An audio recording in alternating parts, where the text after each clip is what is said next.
Let's talk a little bit about the Toronto Blue Jays. Um, they deal Hernandez very quickly at the end of the season um, to make a significant change in their outfield. I don't know whether it was because they of economics or whether it was really because of the pitching they got in return. I suspect not. But the feeling is they have to do something to get another outfielder. I think they would like to move Springer to right field, which means they need a center fielder. What do you see happening there? Cody Bellinger, to me, Bob, is a great fit. Bellinger is someone who's looking to bounce back. He's a really athletic, excellent center fielder.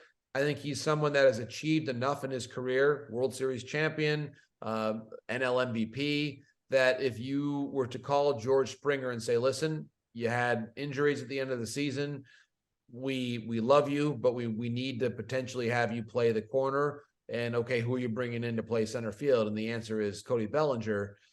I think that is a name that would get George's attention. And Bellinger would address what we've all talked about as the issue of the Blue Jays' lopsidedness toward the right side. They just simply do not have enough good lefty bats. And it's a good ballpark, good hitting environment for him. I would honestly, all things being equal, I would prefer Brandon Nimmo to Bellinger, partially because I think Bellinger is looking for a one-year deal to reestablish his market. He could go out there. If you tell me that Bellinger goes out there and hits 37 home runs on a one-year deal and then hits the jackpot and he's signing a 9-figure contract in the next offseason, I wouldn't be surprised by that at all. If you told me that he hits 180 again with 17 home runs, I wouldn't be surprised by that either. I think Bellinger's range of outcomes is massive. And why I would prefer Nimmo if I'm the Blue Jays is if you don't sign Nimmo to a multi-year deal or get a multi-year center fielder, you're back in this same position a year from now. Yeah. Without knowing who your outfielders are going to be. So Springer is going to be on the corner eventually. And I think that right now is a really good time for that to be because you could potentially sign a Nimmo or Bellinger. I also think a Michael Conforto would be a good fit for Toronto as well. Lefty bat, plays on the corner, and is really looking to establish his value too after missing all of 2022 following shoulder surgery. See, the thing that I wonder about, we've been seeing this too many times, these one-year wonders, it was, the Simeon story to me is he was so good and he played himself back into a position of getting a great deal in Texas. And you sign Bellinger, and if Bellinger does hit 37 home runs from the left side, all of a sudden, you're in that stopgap one more time.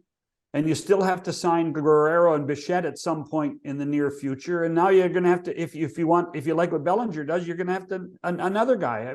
Why wouldn't you try to find somebody that is a long-term remedy as opposed to a short-term fix?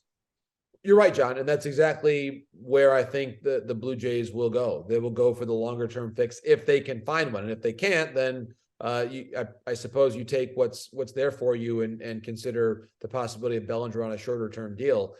I also look at the big picture, and you reference Vlad and Bo. To me, this is a really important offseason for that conversation. I know right now we're focused more on players coming in and how the Jays could shape their roster, but it is my belief that if there is not solid momentum by the end of spring training for an extension for either one of those players, the chances of it happening at all drop significantly. Because at this point in time, you're getting closer and closer to free agency. Mm-hmm. They have communicated to the front office what their expectations are. You now have Vlad with a gold glove that enhances his value. I am looking very carefully at these next several months, because if there is no deal in place by then, the Jays have to begin to contemplate the possibility of trading one of them, of acknowledging that it's not going to work long term. And they can't, by the way, they're not going to come out and say that publicly, but internally they have to start making some plans to not have them, and how your roster looks if that's the case, which to me underscores all the more this is a win now team. It has been for the last couple of years. They have not won a playoff game. That's a problem. and they now have to really bear down and see if they can make a run at the Yankees atop the division, because their time to do that with both Vlad and Bo in place is becoming, I think, increasingly scarce. You don't think Bellinger can be acquired with a long-term deal? I don't think that's what he wants to do. I think that he wants to go somewhere where he can hit. And that could be Toronto, it could be Colorado, it could even be a Cincinnati if you just want to go there and just put up some huge numbers and rebuild your confidence. Bob, for me, I think Bellinger is a one-year deal. Conforto might be a longer one, just because he turned down an extension with the Mets, got hurt. Maybe he's looking for a bit more security. But I think Bellinger, he's struggled for so long, Bob. He needs to go and prove that he can still do this. And I think the best way to do that is go short-term deal, hitter-friendly ballpark. You know, you do realize that there's about 10,000 Blue Jay fans that listen to this podcast that are hitting the rewind button, listening to you say Guerrero or Bichette, the contract issue and spring training, and one of them might have to go. And they're the shockwaves you're putting through the fans in this market might be a little scary for them, because that's I know it's a reality, but I mean, everybody has talked for years that these guys are going to be the core forever.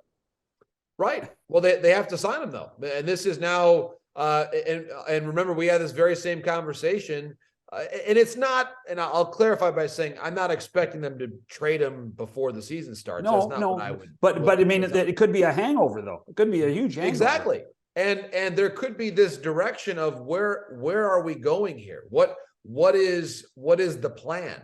And you look at this dynamic of the roster and you compare it to, honestly, you go back years ago in Donaldson. We talked about that situation a lot. As he got closer to free agency, they need to either trade him or extend him. They could never extend him.